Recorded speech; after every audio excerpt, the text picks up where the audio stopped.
National Broadcasting Company presents Dick Powell as Richard Diamond, Private Detective.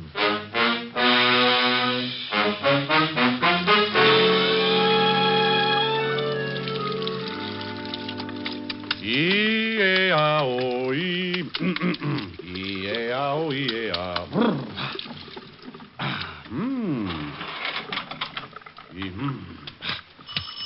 Oh, swell. Hold everything. I'll be right there.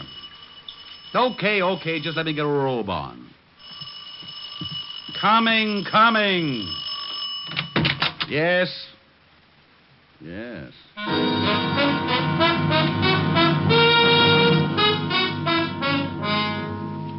there's nothing like stepping out of a nice warm shower into a nice hot murder. The only thing in sight was the body of a man lying on his face. I didn't have to get any closer to see that he was very dead. Then I heard someone running down the front steps and out into the street, so, still being the kind of guy who's always interested in seeing what a killer looks like, I went down the stairs and out into the street. I landed on the sidewalk just as the sedan pulled away from the curb and dove into a hole in the traffic. I only had time to see that there were two people in it. Didn't even get a chance at the license. Well, a white terry cloth robe can be a little conspicuous at 11 o'clock in the morning on East 51st Street, right off Madison. So I shuffled back up the stairs, put in a call for Lieutenant Walter Levinson, 5th Precinct, homicide. But it seems as if I was a little late. A neighbor on the way down the hall had stumbled on the dead one in front of my doorway. Now, generally, a body in front of my door would be left alone to sober up. But this one seemed to be bleeding, so just as a precaution, the neighbor had called the police. All I could do was just stand around and wait for them.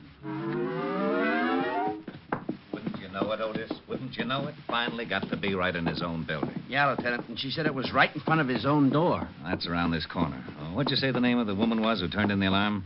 Myrtle Tibbles, the apartment next to his. That's right, Otis, and she's a big snoop. Huh? I heard that. What's that? Myrtle Tibbles. Now, listen, Rick. If you've got any questions, officer. Ask me no questions, I'll tell you Oh, no... shut up. Otis, go question her. Me? Yes, you. Go ahead. I know plenty I can tell you about that Mr. Diamond there. Lady, I know everything you're going to say, and a lot more. Oh? Then come in, Captain. Hey, did you hear that, Lieutenant? Get in there, Sergeant, and question the big lady. Yes, sir. Snoop, eh? Well, Rick? Well, Rick, what kind of a bit is that? I suppose you're going to tell me you had nothing to do with this killing. Walt, I was in taking a shower when this gentleman decided to get himself shot in front of my door. I was singing, too. Would you like to hear what I was... No, Hey, wait a minute. If you were in taking a shower, how did you know he was getting himself shot? He rang the doorbell first. Oh, sure. He wanted to let you know there was going to be a murder. Listen, Blubbermouth, I was taking a shower. I stopped taking a shower. The doorbell rang. I went to the door. I opened the door. Dead man. I ran down into the street after the killers. What about the shots? I didn't hear any. Must have used a silencer. Well, you say you ran after the killers. Was there more than one? Two. I don't know who pulled the railroad trigger, but I chased two people down into the street. Did you recognize them? No, they didn't leave any calling cards. Descriptions? Man and woman. Now, that's helpful. License number? Too fast. Got lost in traffic. In other words, all you noticed about them was a little less than nothing. I'm surprised you didn't forget and leave your head hanging in the shower. Yeah. Oh, now, by George, Lieutenant, that was a real dandy, that was. Oh, cut it out, Rick. Come on, let's take a look at the corpse. Well, have you forgotten? You just sent it in to question Myrtle Tibbles. Not Otis, I mean this one. You better be specific.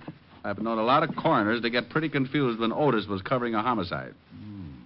Some kind of a messenger. Yeah. Band on his cap says Speed Messenger Service. Here's his receipt book.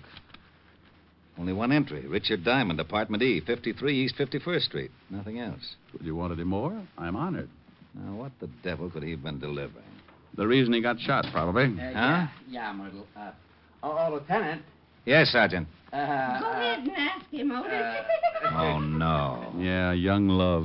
Myrtle, Miss Tibbles wants to know if it's all right if I stay for lunch. Why, I think that would be real nice, Sergeant. How long do you think it will take? How long, Myrtle? Not long. Well, that's fine. But before you sit down and start feeding that fat face of yours, what would you suggest we do about this body in the hall? Well, I'll tell you, Lieutenant. Otis! Yeah, Lieutenant. Get out here. Coming, Lieutenant. Thanks anyway, Myrtle. Well, Where to, Lieutenant? Oh. How about the speed messenger service? Right. Just as soon as the coroner and the boys get here and take over. You want to come along, Rick? Well, sure. The dead man was trying to deliver something to me. I'd like to know what was important enough to get him shot. Sure, let's get going. Diamond, don't you think you ought to change that robe? Walt. Yeah, I know, but what are you going to do? Oh, gee, I only made a suggestion. You don't have to get sore. Oh, we're not, Sergeant. He can wear the robe for all I care. I only... Well, thank you, Sergeant. I don't give a darn if he looks silly. Otis. Just because I make a suggestion. Sergeant. Yeah? Will you do me a favor? Well, sure, Lieutenant. Shut up! So while Walt tore Otis to pieces, I did a quick change. And when the coroner arrived, we climbed aboard the squad car and headed for the main office of Speed Messenger Service. While Walt was getting the address from headquarters in the car radio, Otis sneaked on the siren. So in less than 10 minutes, we pulled up in front of a building at 31st and West End Avenue and barged in. You on duty here, miss? Yeah. Trouble? What makes you think there's trouble? When a cop car pulls up in front and you two jump in here like a couple of bill collectors, it figures. Trouble, see? A woman's intuition. Wonderful, simply wonderful. Tell me, dear, did your service send a messenger over to 53 East 51st Street, apartment E? About an hour ago. Why? What was he supposed to deliver? I don't know. I don't remember that good, see? Oh, well, try. I don't get this. What's wrong anyway? Well, dearie, your messenger ain't anymore. Yeah, shot to death. What? Now try to remember what it was that... Mr. Cartwright! Hey, sister. Well, let her get Cartwright, Walt. Maybe he can tell us something. Yes? Now, what in the world... Mr. Cartwright, Johnny, he's dead. Dead? Those are police officers, see? They said he was shot to death. Now, just be calm. Let me get this straight. But I told you, see, it's Johnny. All right. Now go in the back. Get a drink of water or something. Yes, sir, but I just can't believe that it's... I am Mr. Cartwright, gentlemen. Well, that's nice. Are you in charge here? I am the manager. Now, what is this about one of our messengers being dead? That's right. You any idea what he was delivering to 53 East 51st this morning? Well, why, no, but it should be in our record book. You'll have to forgive Miss Ogilvy. She gets very emotional. Does she? Well, let's see the record book. Oh, it's right here. Here you are. Now, let's see. There. It was the first delivery this morning, as you can see. 53... We'd like to know just what he was delivering. Oh, well, I really couldn't say. I don't even remember what the item looked like. Well, who sent it? Yes, that I can help you with. Here it is. Last name Clark, first name Paddy. In other words, a man named Paddy Clark. No. Yes, odd first name, isn't it? Mean anything to you, Rick? Oh, something. It's a little vague. Name seems familiar, that's all. How about you? You don't get a thing from it. Any return address? No, just his name with instructions to deliver it to a Mr. Diamond at this address. Well, don't you remember whether it was a package or a crate of bananas? Dear, or we what? get so many things in here to be sent out. Lieutenant, Yes, Otis, what do you want? 201 over on East 48. Thought you might like to know. You better take off, Walt. 201's your department. Fine. 2 homicides in one morning. I'll finish checking here and go over to my office. You can get in touch with me there. Okay. Come on, Otis, let's go. Lieutenant. Yeah, you can use the siren. My, you officers certainly are busy, aren't you? Yes, we officers sure are. Now, how'd you like to trot out that girl again? Maybe she's calmed down a bit. Oh, certainly. Feel any better, Miss Ogilvy? Oh, yes, sir, much better. This gentleman would like to ask you a few more questions. Oh, the good-looking one? Oh, sure. If you're through with me, officer, I have some... You go right ahead. Go on. We'll get along all right alone. Won't be beautiful. Honest, dearie, I can't help you a bit. I don't know nothing. Oh, sure you do. Weren't you here when this Paddy Clark came in? Honest, I don't remember, but... Gee, you got the most... But you do remember what the messenger was supposed to deliver, don't you? Hmm? Well, what was in it, I don't. It was just a thick envelope, white, but... Listen, honey, I'd like to... Anything unusual about the envelope? I wish I could remember for you, but I really can't. We deliver so many things every day, but let's talk about something else. Gee,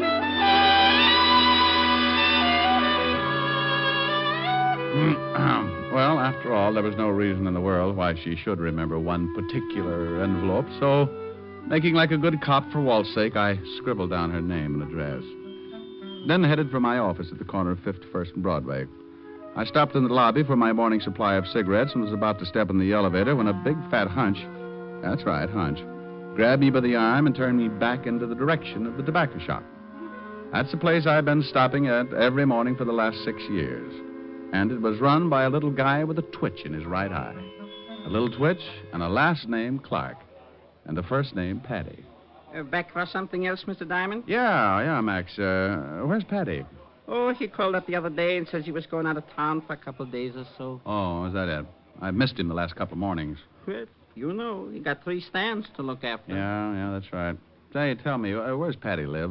You want to see him? Mm-hmm. Got a little business deal I want to talk over with him. Oh, sure. You know Paddy. Anything to make a buck. Here. Here's his address. Read it? Oh, fine, yeah. He got a phone? Yeah. It's Skylar 49970. There. Thanks, Max. One of these days I may even buy a cigar from you.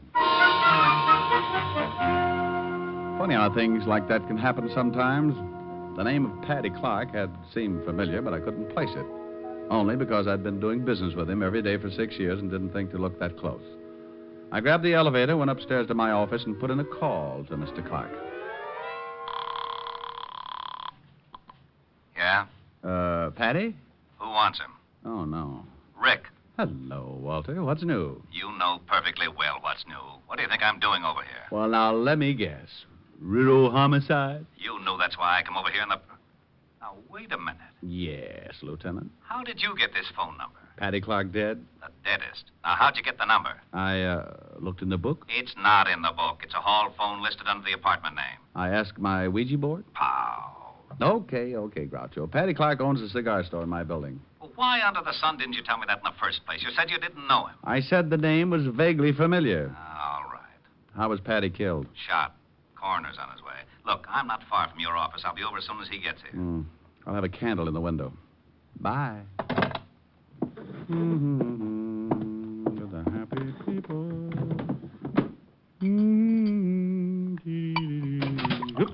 Something wrong? Oh, no. Come in. Just filling my lighter. Okay, Agnes is alone. Hello, Mr. Diamond. Well.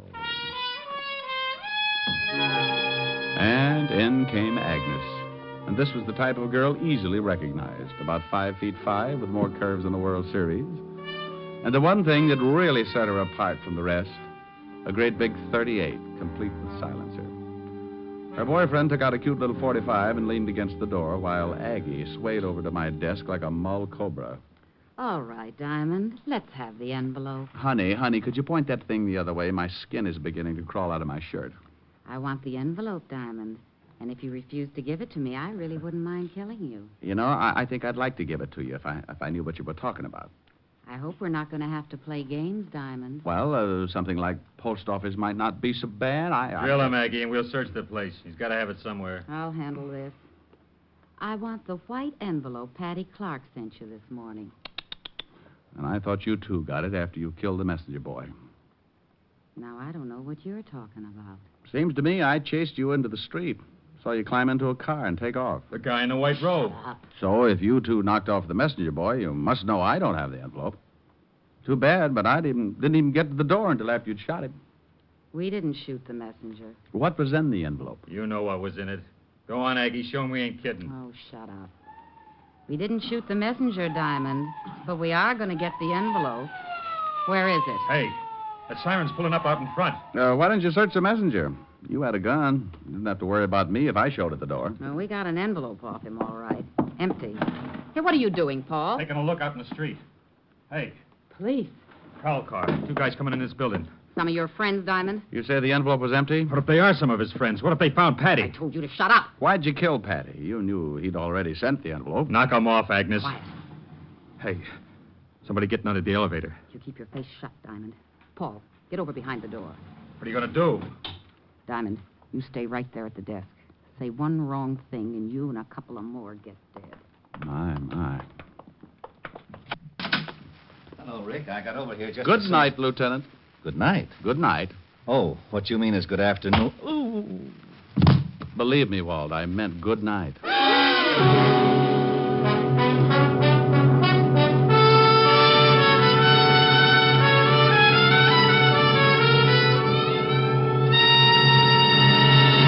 NBC is bringing you Richard Diamond, Private Detective, starring Dick Powell.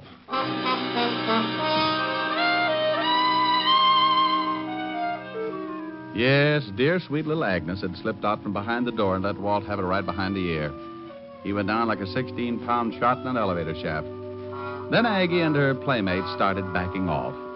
They opened the door, and Aggie, darling, pointed the business end of the silencer about halfway up my hand-painted tie. Whether or not she would have shot is anybody's guess. But along about that time, a very dear old friend stepped up behind her. Drop it, lady. The other cop. You can drop yours too, Sonny. Oh, Otis, bless your little pointed head. You fool. Why didn't you look first? Well, I forgot. Forgot? Okay, over against the wall. Keep your hands up high. Hey, how's the lieutenant? Oh, he'll come around. Walt. Oh, Walty. Which one let him have it? Agnes. The dame? The other one's named Paul. Come on, Walt. Oh, come on, Walt. It's spring again. You know, birds and bees and all that sort of rot. That's a good boy. Now, try and sit up. Oh, my head. What happened? What happened? Oh, no. Walt, you've been crowned queen of the 5th Precinct. Who did it? No. Don't look at Otis. He's been reading his Tom Swift, Arrived in the Nick. Look, there. Huh? Them? Them. And Otis? Saved the day. What did he do? Wander in without his collar and scare them to death? Agnes, she's the one with the sweater. Agnes crowned you. Look, where did these two figure, huh? Oh, they're the pair who ran out of the building after the messenger was killed. Put the cuffs on them, Otis. Yes, sir. Okay, you put out your right and you put out your left. And I'll be in Sing Sing before you. And I'll be in... Get him. Now bring him over here. Go on, lady. Okay. Keep your hands to yourself. Here's the artillery, Lieutenant. 38 special with a silencer. This 45 auto. Silencer, that's enough to book him in itself. All right. You kill the messenger? No. How about Paddy Clark? We don't know who you mean. They know. That's your story. Well, we'll take him down and book him. Happy now, Rick? No. How about I know who has the envelope and what's in it? Envelope? Yeah. The girl at the messenger service finally remembered. Come on, let's take these two down to headquarters.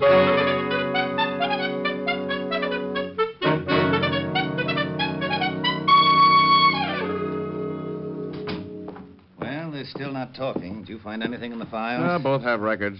Guy's Paul Barrows. Agnes is his wife. One conviction apiece, May 1938, suspicion of passing counterfeit money. Uh-huh. Convicted, did time, parole.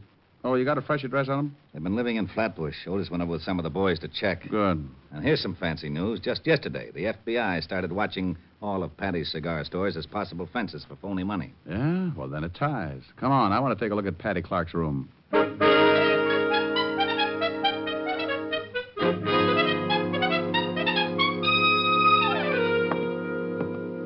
Paddy was lying right there beside a couple of bags he'd packed for the trip. Oh? 4 slugs in the chest, no struggle. Anybody in the building hear the shots? No, and the 38 your little girlfriend had wore a silencer, remember? When did the coroner say Paddy was shot? About 6 this morning.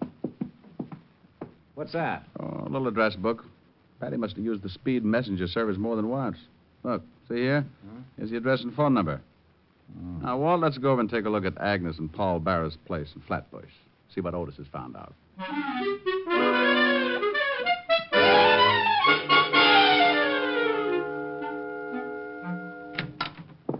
Oh, hi, Lieutenant. Hello, Detective. Well, thanks, Otis. You drop your watch? Turn up anything? No, nothing much. What do you mean by nothing much?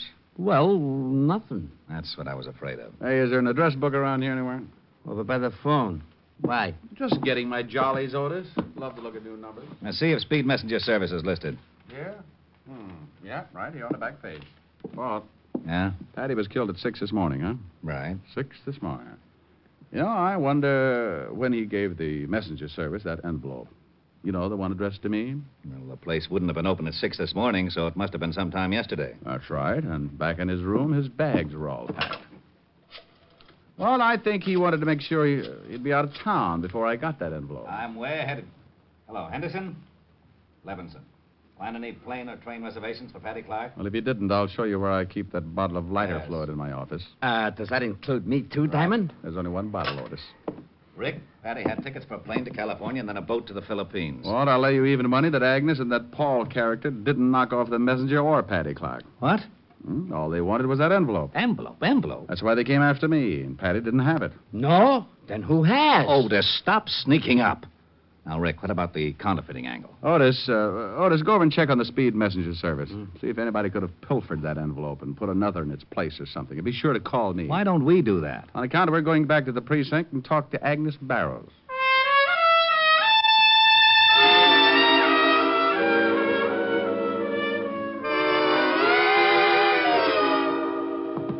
I got them waiting outside. Good. And here's something you like. Ballistics says the .38 your Aggie was carrying is not the gun that killed Paddy Clark or the messenger. Swell. Okay, show them in. Hello, Aggie, darling. I'm sorry I didn't shoot a hole in your head. Isn't she a doll? What do you want out of us? We ain't got nothing to say. We'll see. Now, we know that Paddy Clark was fencing counterfeit money for you two. Now, ain't that peachy? Walt, get the phone. Yeah. Hello? Lieutenant, I'm down to the speed messenger service. Well, congratulations, Otis. We thought you'd get lost. Walt, let me talk to him. Sure. Otis? Yeah? Mr. Cartwright there where I can talk to him? He's right here. He isn't? Yeah. No. He's right here. Well, if Cartwright isn't there, put the girl on. Cartwright is here. He's standing right next to me. She isn't? She? No, he. Cartwright's a he. Can't you get anything straight? They've skipped? Huh? Whole place cleaned out? No, there's plenty of people. Oh, now, wait a Hold the minute. phone a second. They've skipped, Don't you Walt. understand I'll what pull out I a said? general. I said- Skipped? Why, those dirty... Oh, shut up. Didn't you hear? Didn't you hear what he said? They skipped. How do you know? You're going to take his word? Henderson, put out a general on Cartwright and his girlfriend. That dirty, no good, double-crossing Cartwright. Look, kiddies, that guy's framed you two from the very first. Why don't you talk? The state will make it easier for you. Agnes? I don't know. Sure, tell him. We've been getting the runaround ever since he got us in this deal. Hello? Okay. Hey. Okay. Hold it, Otis. But, I said hold it. Go on, Agnes. Well, I don't know whether Cartwright killed him or not, but Paul and me sure didn't. What about that envelope that Paddy Clark sent to me? What was in it? Counterfeit dough. Some of the stuff we made with Cartwright. Why send it to me? Oh, because Paddy got sore at Cartwright and wanted to blow the racket wide open. He was crazy to send it through the speed messenger service. Sure he was. Yeah, I think I get it now. When Cartwright found it out, he killed the messenger and had you two there just to make it look like you'd done it. Sure, the lousies. Otis. Hey, listen, how long can a guy hold Otis. You want to be a hero? Huh? How close is Cartwright standing to you at this minute? He's about a foot away. Well, just reach out and slap the cuffs on him. Really? Yeah, and something else, Otis. What? You may use the siren all the way home.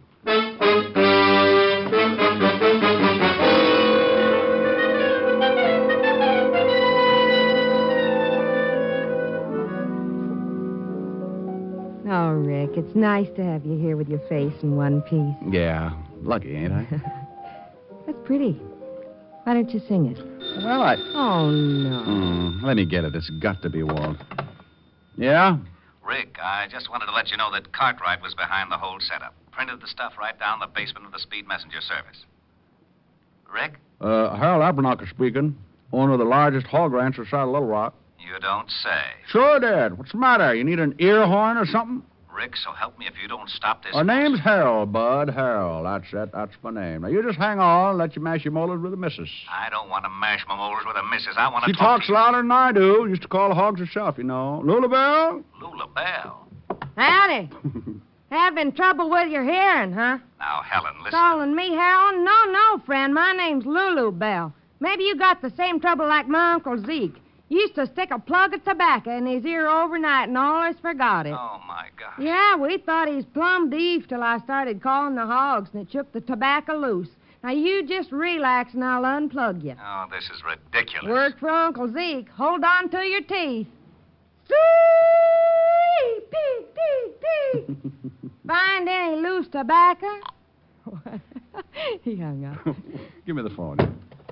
Good old Walt. I'll drive him out of his mind. 5th Precinct, Lieutenant Levinson. What? Oh, no. Now, you listen to Well, me. don't get loud with me, Grouchy. I just called up to find out what happened on the case. Huh? Now, look, I just Well, told if you don't want to tell me, okay, be a sorehead. I'm not going through that apple knocker routine again. What are you talking about? Lula Bell called Otis all the way in from a stakeout in Flatbush. Look, I don't know what you're talking about. If you don't want to keep me in on the nose, just forget it. Gosh, What's the matter now? maybe I did have the wrong number. What a bunch of idiots. Okay, so you had the wrong number. What about the case? Oh, yeah. Well, it seems that Cartwright Here, was Helen, really hold the this. one behind the whole setup. Killed Paddy Clark, sent Barrows and his wife. We've got to stay with the happy people. Have your fun, live in the land of joy. Stay with the happy people. Face the sun, life is a Christmas toy.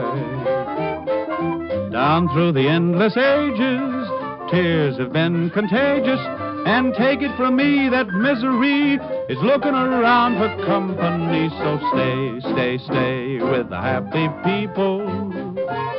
Don't wrinkle your brow, it's strictly out of style. Just stay with the people who love to wear a smile. Helen, is Walt still talking? Wait a minute, That guy Oscar. really had blood on his hands. He's been cleaning up Yeah, on that he's counterfeit still racket talking. for years. Well, I might as well sing another chorus. We've got to stay with the happy people. Have your fun, live in the land of joy. Stay with the happy people. Face the sun, life is a Christmas toy. Down through the endless ages, tears have been contagious. And take it from me that misery is looking around for company. So stay, stay, stay with the happy people. Don't wrinkle your brow, it's strictly out of style. Just stay, stay, stay with people who love, love, love to wear a smile. Arrived at, Otis says there must have been more than 100,000 in phony bills. We got the plates and everything. You don't say. Yeah, that just about ties it up. Well, Walt, I'm sure glad to have heard all that. Oh, wait a minute. Someone wants to say hello to you. Oh, yeah? Pig, pig, pig. Walt? Oh, no. Oh, no.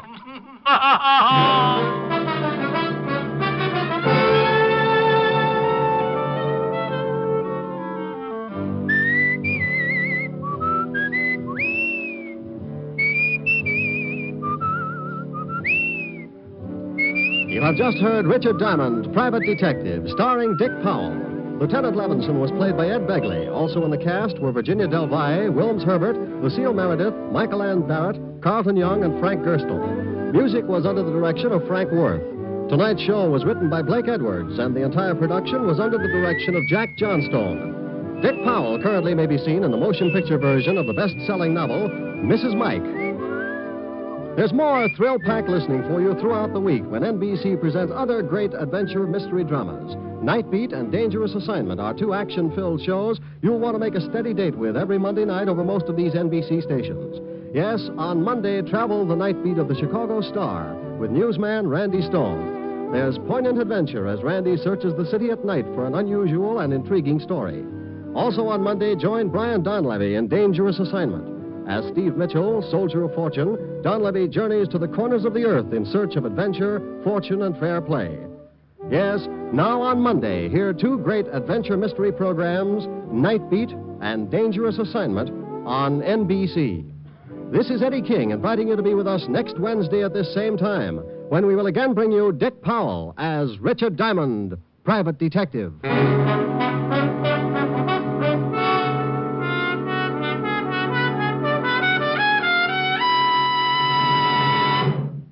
Green Guild Theater stars Ginger Rogers tomorrow night on NBC.